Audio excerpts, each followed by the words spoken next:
with Gina. The news with Gina Grad. All right. Brian is having some technical difficulties. Joe is here. Gina's here. We'll start the news, and then Brian will rejoin, God willing. What do you got, Gina? CNN anchor Chris Cuomo. Yes, thank you, Joe. I just got your text. CNN anchor Chris Cuomo, who's also the brother, by the way, of Governor Andrew Cuomo in New York, he has tested positive for the coronavirus. He says he's feeling pretty good. Chris Cuomo from CNN. What? Yeah. Today? Yeah, as we record. He wrote that he'd been exposed to people in recent days who've been testing positive. He had fever, chills, shortness of breath, and he had been doing the show from his basement. Now he says he just hopes he didn't give it to the rest of his family. He most recently was in the CNN offices over in Hudson Yards in neighborhood in New York, and he did a show from home with his brother, and they kind of just shot the shit, but he is not feeling super good, and he is positive. Wow. I think about this all the time. If you're the mother, if you're Mrs. Cuomo, who are you more proud? Cuomo. Who are you prouder of? Your it's a toss-up. Your governor? Oh, wait, mayor. Sorry. Your mayor or your anchor son? No, governor. Oh, governor. Sorry. Right? Because the boss is the mayor. Yeah, I screwed that up. Who you prouder of? What do you think? There's a pretty good argument for both. Yeah. Well, I think the parents are always going to lead towards the news anchor. Not the one who runs New York. Nah, I think there's something about being in front of the camera all the time. There's the celebrity thing. Yeah, they love it. I'd have to say the news anchor, 100%. I say the news anchor as well, with the one caveat, which is your other son is running the biggest city in the world. Yeah, like the most important city in the world. It's not Muncie, Indiana. You know, no, it's not. It's not Evansville. Right. But you know what? It definitely is going to come down to, especially if it's a Jewish mother. But I think it goes for all mothers.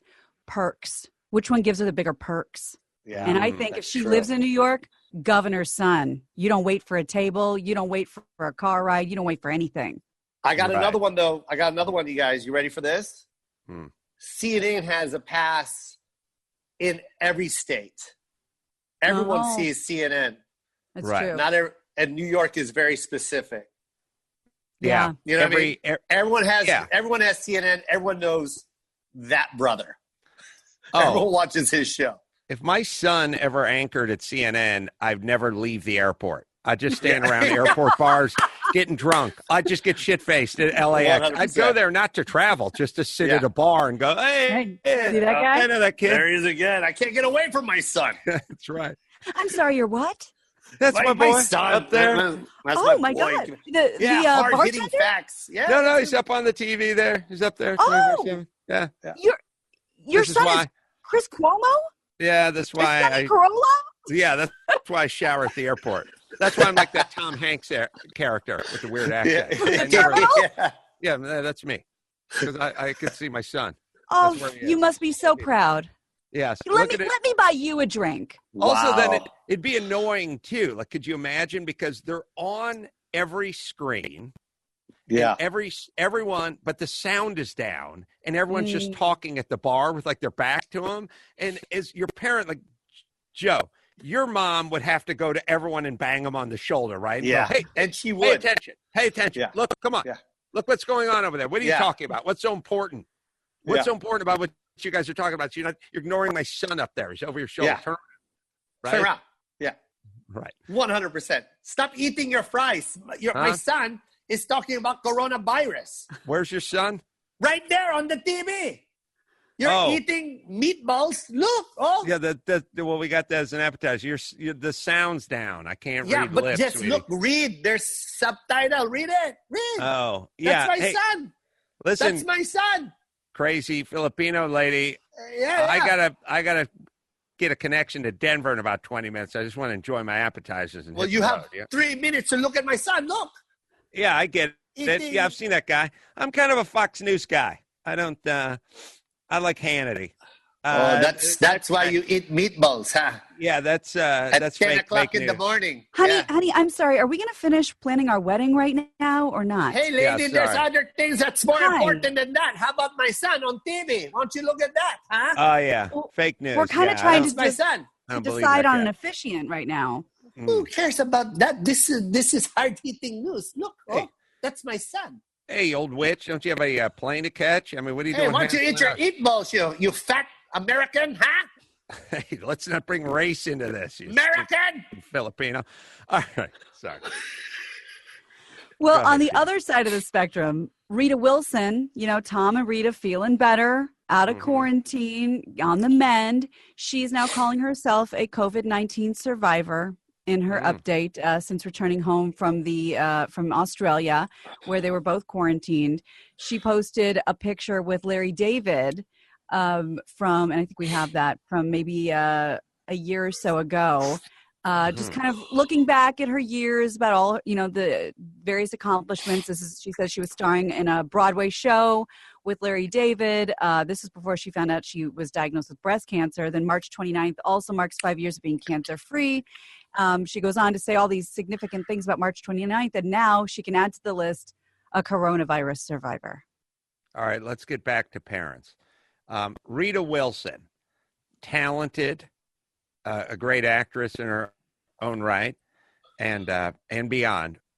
Always kind of known as Tom Hanks's wife. Yeah. And so is that a blessing or is that a curse? Because we never, I mean, sorry for speaking for every man here.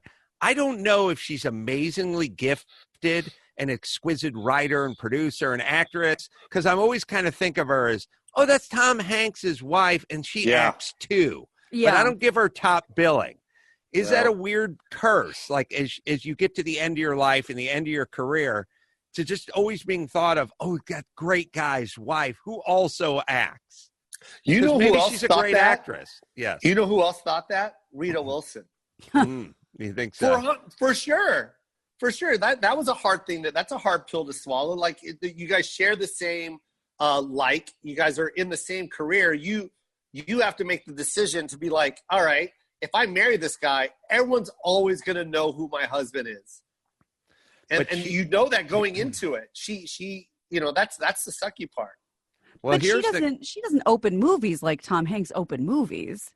No, I know. But what I'm saying is when you marry someone that famous, you already know, if I do this, my career is going to be on the back burner. It's going to be that way. But it's Tom Hanks. It's the most famous actor on the planet. Like everyone knows Tom Hanks. We do now, but she may have started dating bosom buddies Tom Hanks. Oh, you're right. You're right. They've been together like 34 years or something. Well, he was married, actually. Right. I think he was married and had a kid. By the way, I don't know, but I feel like when you get married to Tom Hanks and it lasts for 4 years and then you get divorced and then his next marriage lasts for 47 years, that's on you. You know what I mean? You're the problem. Tom Hanks is not the problem in this relationship. Now, if you're married to someone for 4 years and then they remarry and it's over in 2 years, you go, you see? Because that fucking person can't be married to people. But if the next one goes on for 50 years, that's fucking on you, bitch. Yeah, that's you. You are the equation. You're the problem in this equation. God, you're a genius, Adam. Please write a book. Oh, I am writing my fifth. Please write a book, man. Just do those right there. That's so funny. And their anniversary is coming up. I think it says they were married on April 30th, 1988. So he was, he was a working actor. So that was big. That was big when Big came out. I was going to say, I don't know what year Big came out. Big was 88. There's Brian. I'm back. Sorry about that. Yeah. You do a movie. You do any kind of movie type of question. You can count on Brian coming back to the show. Just re-vaporizing.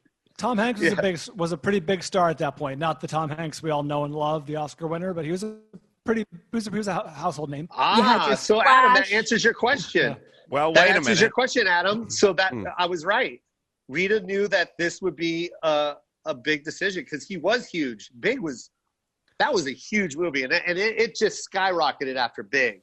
So she knew going into that relationship that she would be on the back burner probably for the rest of her life, honestly. I concur, but a young woman would have said that about Leif Garrett in 1979, and they would have bet on the wrong pony. Good point. Yeah. So no guarantees. But, yeah.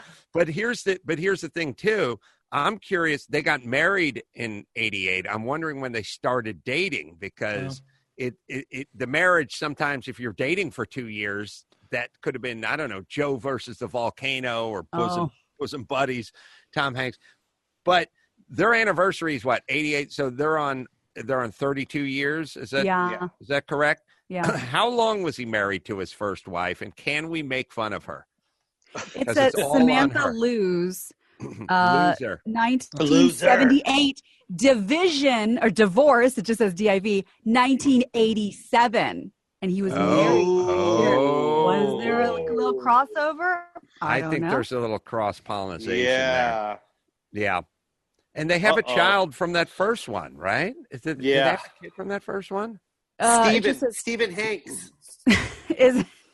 I just made that up. It just says 4 children. I don't know from who. Let's see. All right, I'll let you continue on your news. We won't have to go down to Hanks. Right, this conversation goes no further until we find out about this. We also apologize about Brian Friesen for 45 minutes. Sorry you got a 3-year-old streaming Disney Plus, and you got the wife doing video conferencing for her clients. It's all right. Now's not the time. Now let's not start fights. You guys are all quarantined. No. I'm the lowest priority here by far.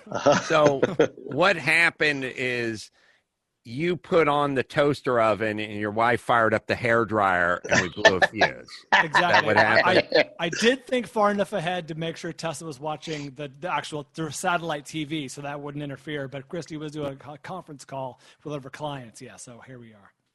Should every guy just get married for 10 minutes when he's 19 so we could go on and have a successful marriage? Like, I feel like everyone's second marriage is the one that works or is going to work. Starter marriage. Yeah, the starter marriage. Yeah, where you're allowed to go out of it and not owe anything. Is that what you're saying? Oh, that's good. Mm-hmm. No one owes anything. This was a starter kit. Just give you an example of what life really is when you get married. Right. If you guys divorce, it's all good. You guys just go your separate ways. Yep. The second one, you're fucked. Right. Second one, we're involved in some lawyers.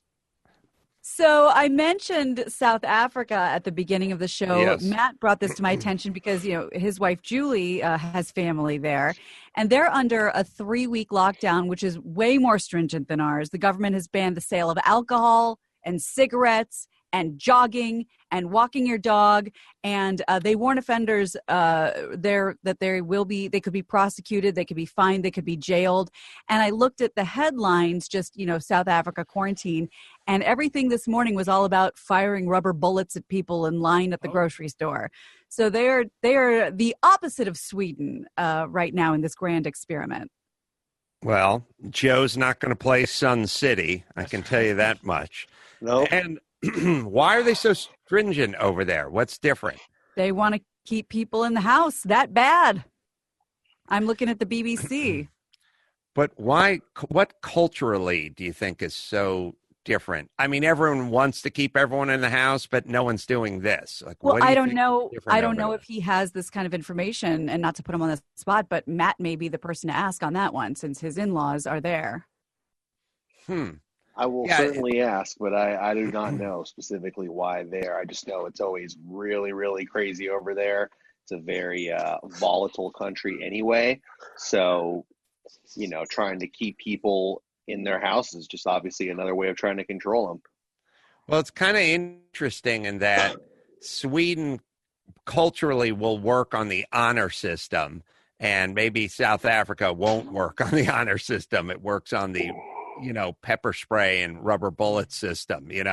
Maybe they've just sized up their population and went, these guys, thank you and please don't work. We have to threats work on this group.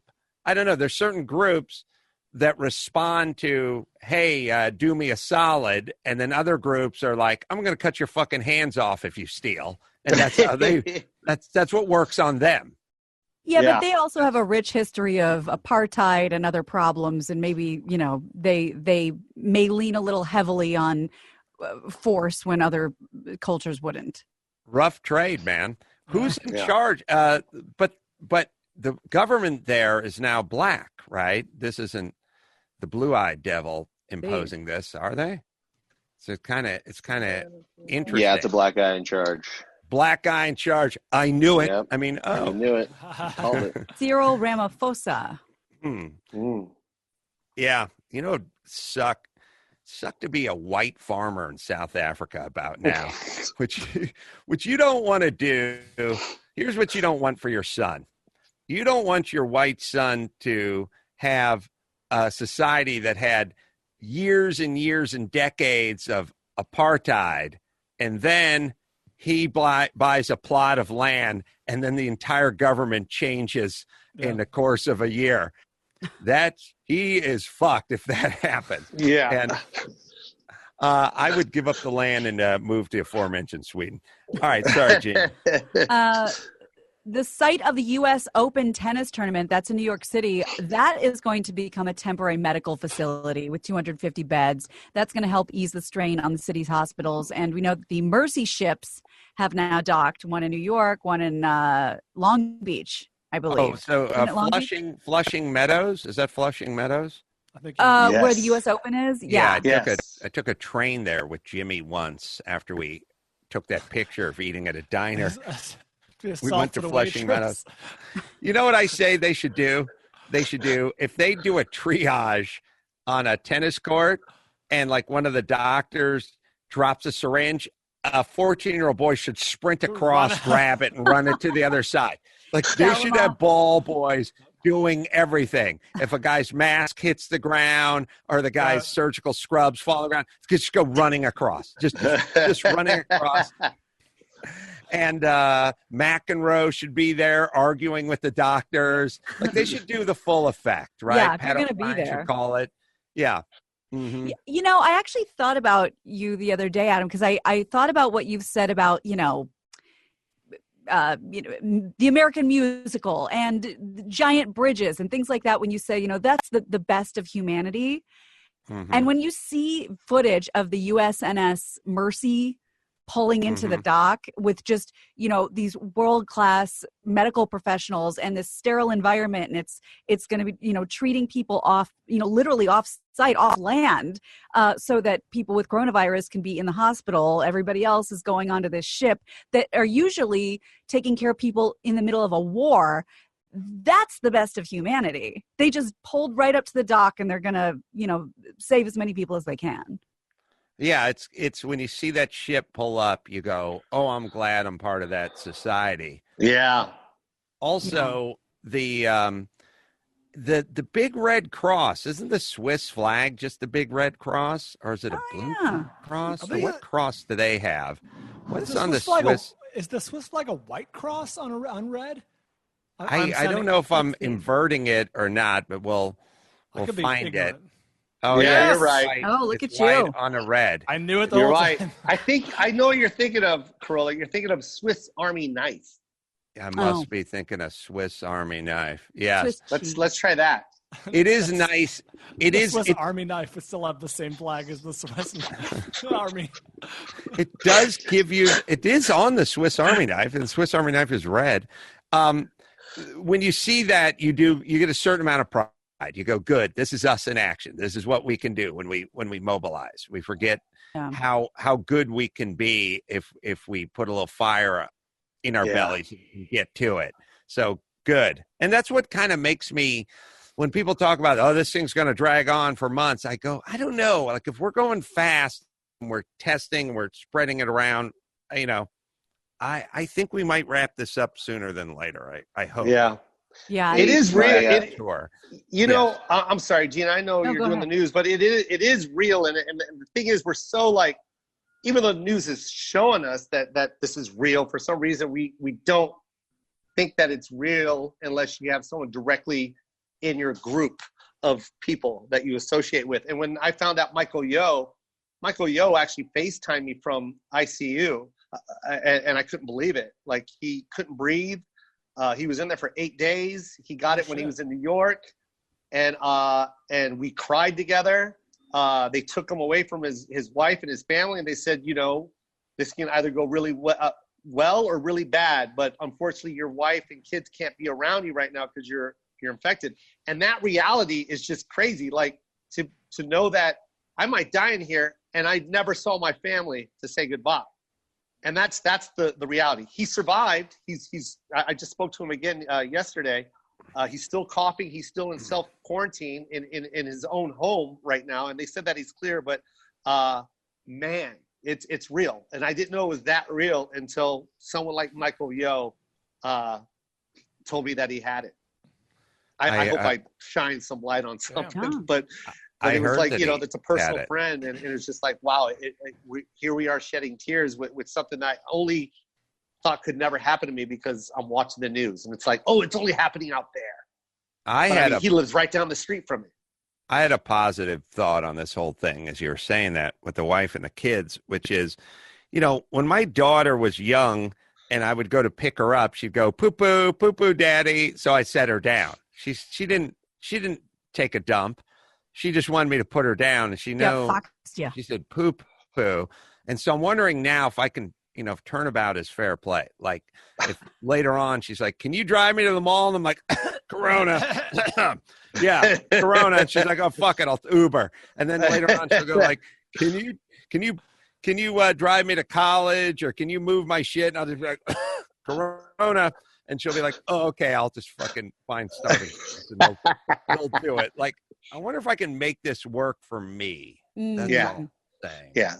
What you're saying is there might be some good out of this bad. Well, I already got, my mom was going to come visit, and then she was like, oh, Corona, why don't you just call me? And I'm like, done. Wow, win. Yeah, right. Wow. Double win. Yeah, win. Somebody else who's trying to make this work for them and succeeded. A painting by Vincent van Gogh was stolen during the early hours of Monday morning from a Dutch museum that's currently closed because of the coronavirus. So the Singer Lauren Museum, it's just outside Amsterdam, had the Personage Garden of Noonan in Spring. That's Van Gogh's, and there it is. And it's from 1884. It was on loan from another art institution, and a police statement said that the theft took place around 3:15 in the morning, and that the intruders entered by breaking through a glass door because, hey, nobody's there. Museums are shut down. My Matt is saying that, as per his wife, who's from Switzerland, one of the co-founders of the Red Cross is from Switzerland. So there you go. Somebody invented the Red Cross, just took the Swiss flag and inverted it. Interesting. Got it. Right. Brilliant. What else, Gina? Thank you. So basically, Gina, no one gives a fuck about the painting. Well, talk about making hay while the sun shines. So Open Table, everybody has that on their phone. It's an app that, many people are aware of. It's how you make dinner reservations at restaurants. And they've had to change course a little bit. So what they're doing now is, most people probably wouldn't think to use Open Table, but their app now helps you get groceries and other essential business, stuff where essential businesses are still open. So the company's reservation software will let you book available shopping times and even be put on waiting lists. The service is free, and according to the press release, it says, not only does this help control crowds in a simple and contactless way, it also provides a safer option for shoppers, especially at high risk. And in addition to grocery stores, it's for restaurants that are still, permitted to be open, retailers, pop-up shops. And apparently you can, I tried it earlier and my phone didn't work, but all you have to do is open it up apparently and get in line that way, so you don't have to wait in line at the grocery store. Adam, what part of town I live in. I can't see the Ralphs by me understanding what I'm showing them on this Open Table app, but no. Maybe for everybody else. No, you're this close to shopping at an Alpha, Beta, or John's. I'm this close to shopping to a John's. I was just there. Oh, really? Sad. Yeah, I was just there yesterday. So sad. But yeah. You know what? You know what? Because the one by me is very Baltic and very Eastern European. And I just had a feeling that they wouldn't care as much about all of this as everybody else. Like they were stronger and hardier. So I'd be able to find paper towels. But no, all the same stuff was gone. Let me tell you something. Everybody, you know how they do that thing? I just thought of this thing. You know, you go on Zillow, you go on this Trulia or whatever, and they go, school system in your area, you know, crime in your area. Like you're looking at a house, you're looking to buy a house, you know, like what are the crime statistics like? What's the school system like? It should be what's going on at the butcher/deli counter of the closest fucking market. Because if there's fucking pig's feet in there, you keep walking.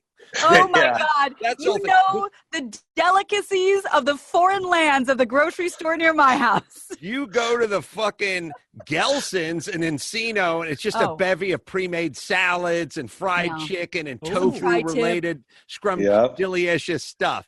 You go into the John's in North Hollywood, there's a lot of fucking people eat duck's feet. There's not even any meat on there. Oh, it's a delicacy. Like, whole fish brain, tongue. Yeah, who's eating fucking cow brain? What's that tongue doing there? Like when you start seeing weird parts, that's the same as hearing bad school system, lots of crime.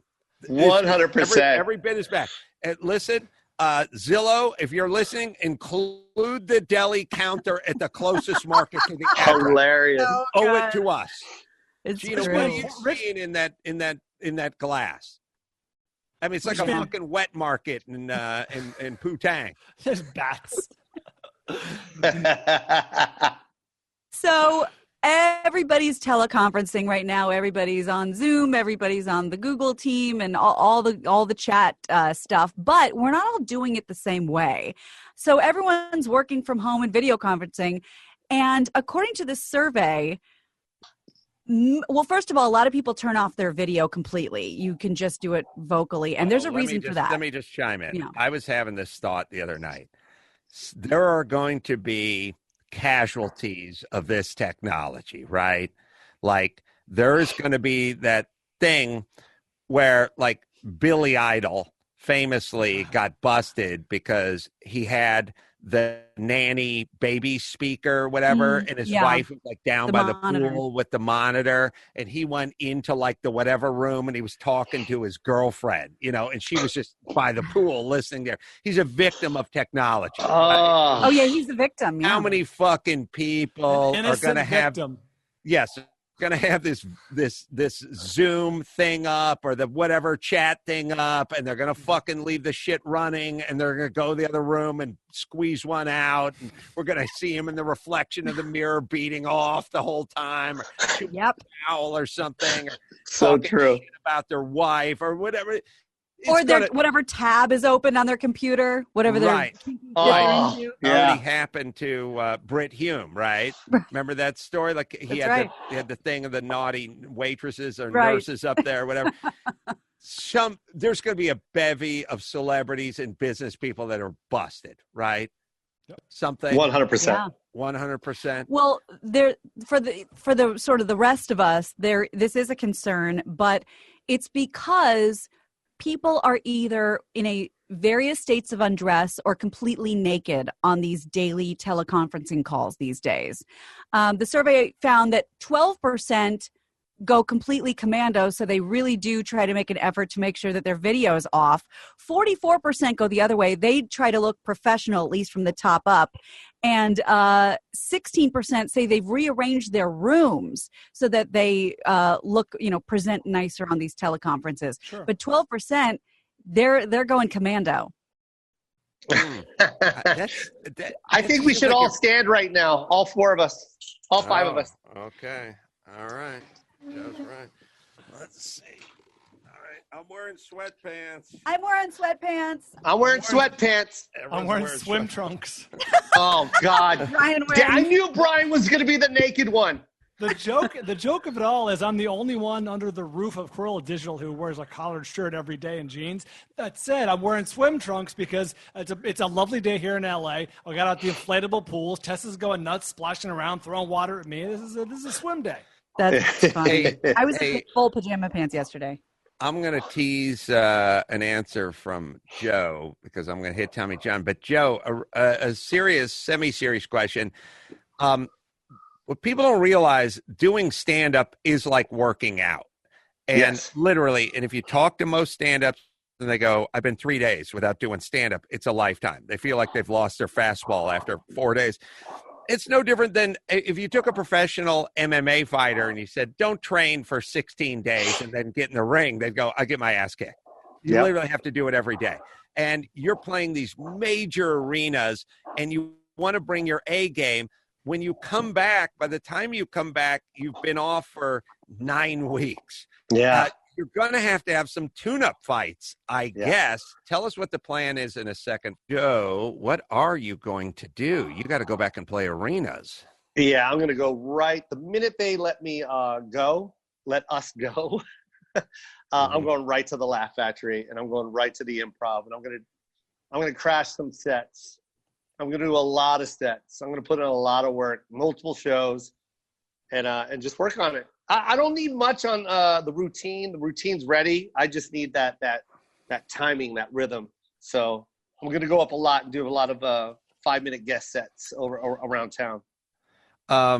The new special, when it's out in June, Joe Coy and his element from the Philippines, right? Yes, sir. I can't imagine what that's going to look like. I'm excited to see it.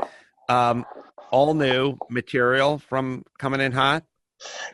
It's all new material. And, most importantly, man, it was just me given a chance to showcase where my mom came from. And it's also kind of cool to let people know that, hey, there's other countries out there that understand American style of humor and comedy, and you can perform there. A lot of people were like, oh, you're going to the Philippines? Are they going to get it?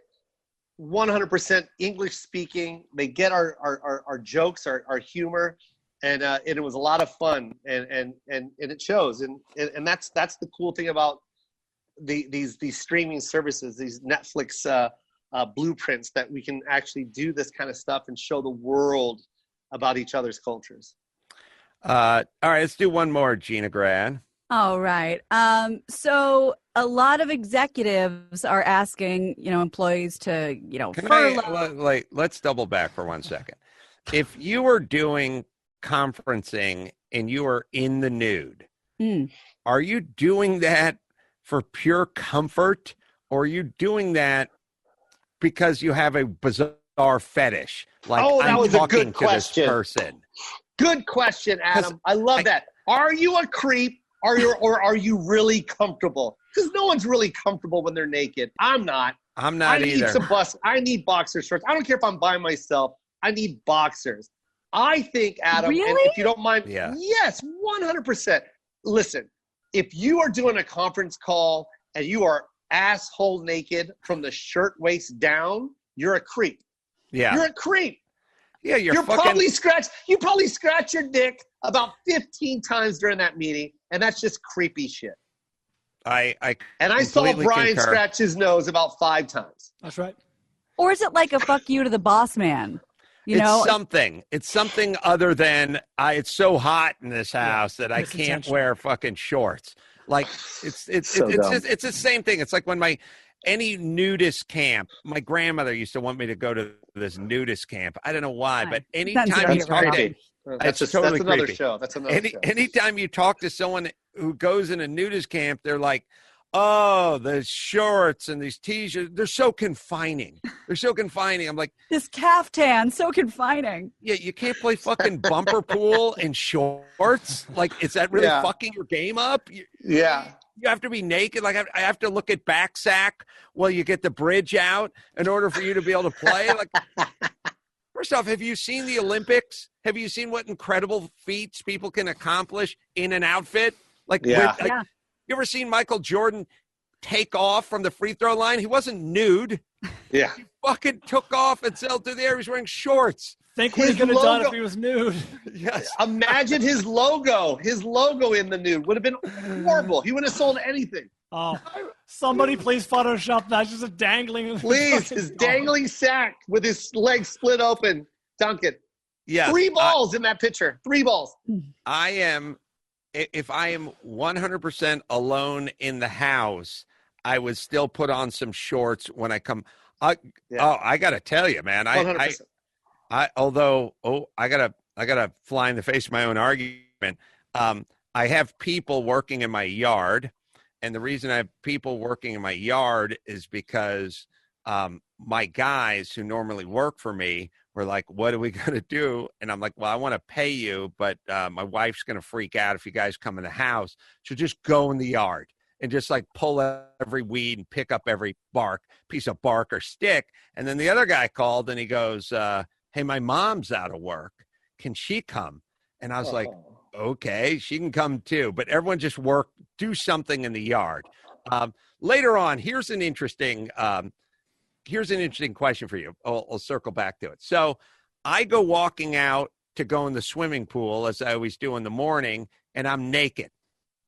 And I noticed that this guy's mom is in an outside bathroom cleaning a bathroom. And I look around the corner, I'm like, she's busy in there. I think I could pull this off. So I get in the pool naked. And when I come out of the pool, the sun turns the corner from the back and is staring right at me and my shrunken dick. But here's a dilemma. I told you, forget all these kids grow up on phones and video games. So I got two guys roaming around the yard picking up. I'm just making fucking work for them and their mom, just something. I got money. They need money. Fine. Stay outside the house and just walk around and do something. So I go looking over the deck and I see the one guy down there supposed to be like pulling weeds and he's playing a video game on his phone. Oh, no. And I'm like, on one hand, he's young. I get it. It sucks to pull weeds all day. On the other hand, I'm making a job for this guy so he can be paid. And he's playing video games on his phone. And he doesn't see me because I'm on the deck above him and he's down on the driveway. And he's got the phone laying flat on the ground and he's just playing video games.